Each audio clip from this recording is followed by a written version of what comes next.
So,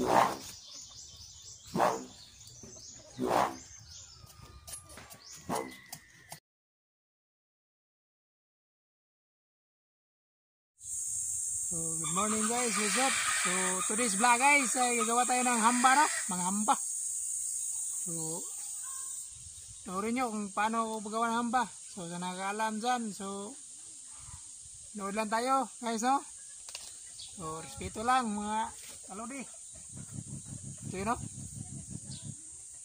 So, gagawin natin yung hamba ngayon, gawa sa rapya ng sako. So, ito yun. So, ito. Harap yan ang sako, no? At saka yung buli. So ito yung buli, no? Dahon ng buli. Turo ko sa inyo kung paano ang paggawa nito, no? Buli. So ito sa 1.5 to guys. Dito hindi ko alam kung tutunog ba to. So try lang natin. So ayan, so, bago natin simulan, i-click muna ang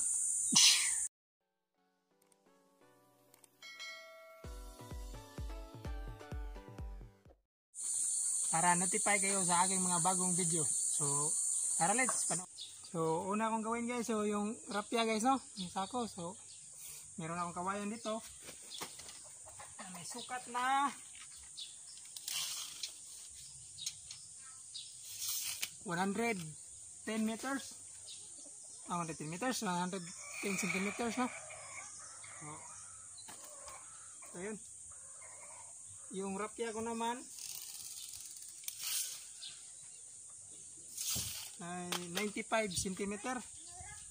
So, taliin natin. So, pagtali na, panoorin nyo guys. Lagyan nyo ng papel guys, no? Para iwas sa putol. Hindi siya agad may putol. So, yun. So, madali lang itong gawin itong rapya ng sako. Katulad ng buli at saka itong 1.5, no? Yung plastic. Tali natin. Yan siya. Ayan na.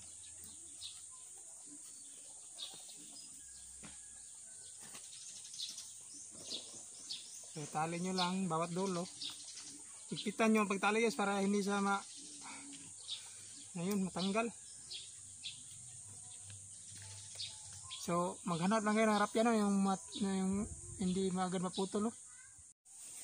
So guys, natapos ko na yung rapya guys. So ito yun, no?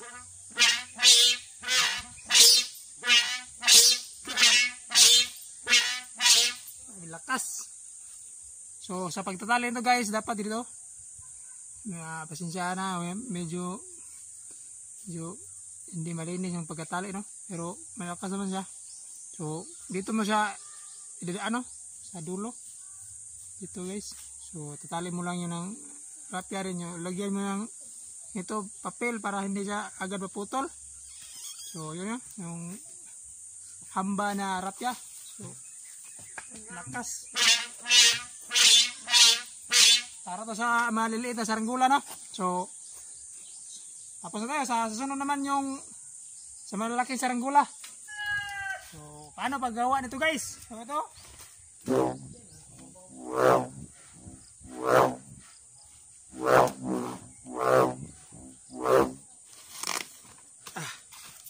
So, tuturo kayo sa inyo. So, meron akong kawayan nito guys, no? May haba na.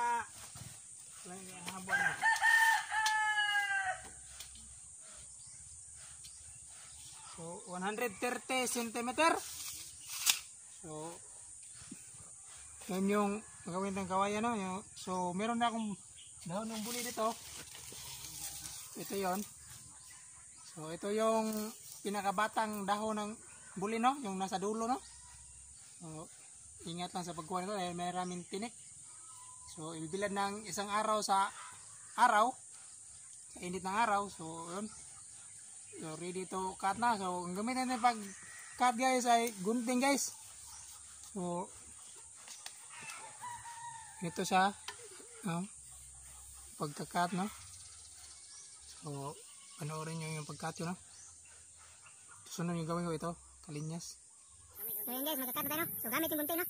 So dapat no ay straight lang siya, no? Yung pag hinihiwa yung gunting, no? Hulog pa. Dapat maingat tayo sa paggamit ng mga tutuloy sa bagay guys, no? So sa malaki to na sanggula, no?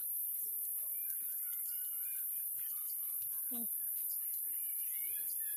So hiwain nila ng hiwain.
Muy tarde.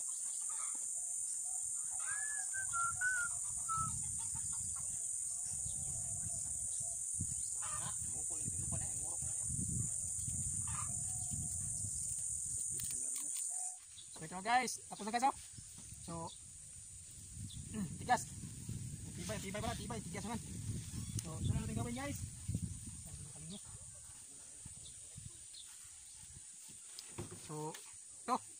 So ito yung nagsisilbing stopper yan. So gawa to sa sanga ng kawayan, no? So panoorin nyo kung paano gawin to. So dito siya ilagay yung puling dito. So dyan rin yung itutugin kawayan. Tapos yan. Ano dito? Yan. Yan pala. Yan, no? At saka yun, no? Ganyan, no? Sila naman ganun sa kabila. So easy lang, no? So gawa muna tayo nun. So ito na yung sanga ng kawayan. So ito lang gamit ito. So ano to? Pambakal to na. Parang ito yung gamit ko dahil hindi siya bibitak yung kawayan.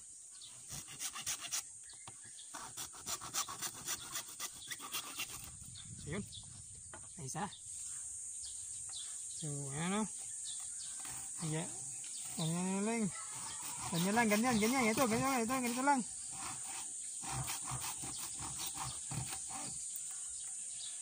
Ayan.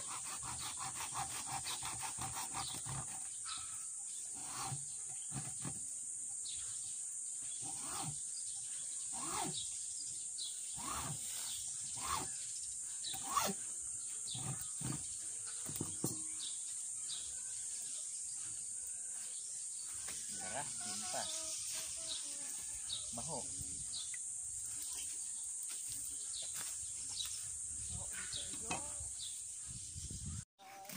So ito na yun, no?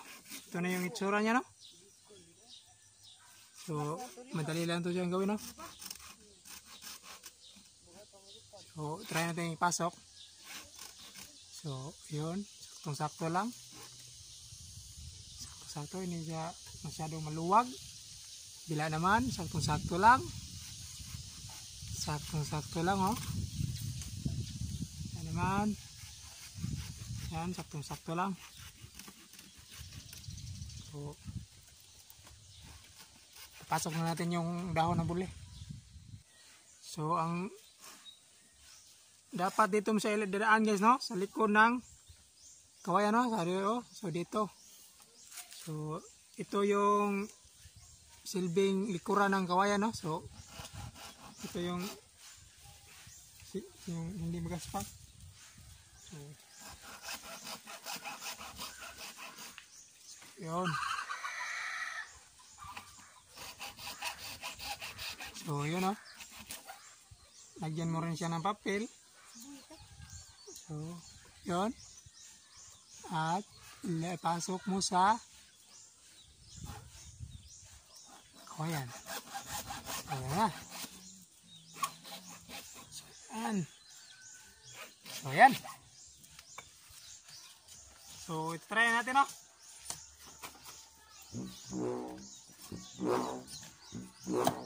So, may adjust dito. Kung hinang tunog.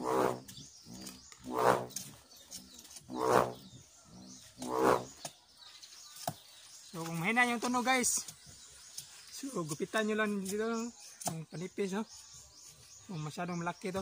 So, dahil mahina ang tunog pag malaki.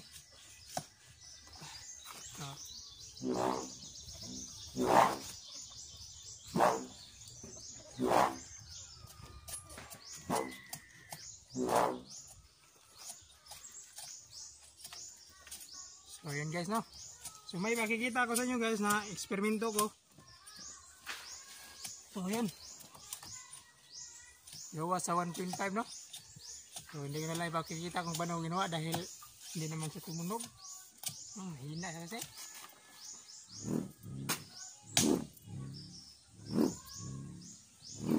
So yun. Yun lang. So salamat sa papanood.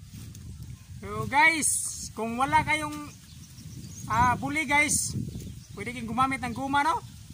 O kaya ribbon tulad dito, no? So yung step para lang sa buli, tulad sa buli, no? Meron kawayan dito, pasok mo lang yon. Yun. So i-bend mo lang yung nang mabuti yung kawayan para tutunog siya. So try natin.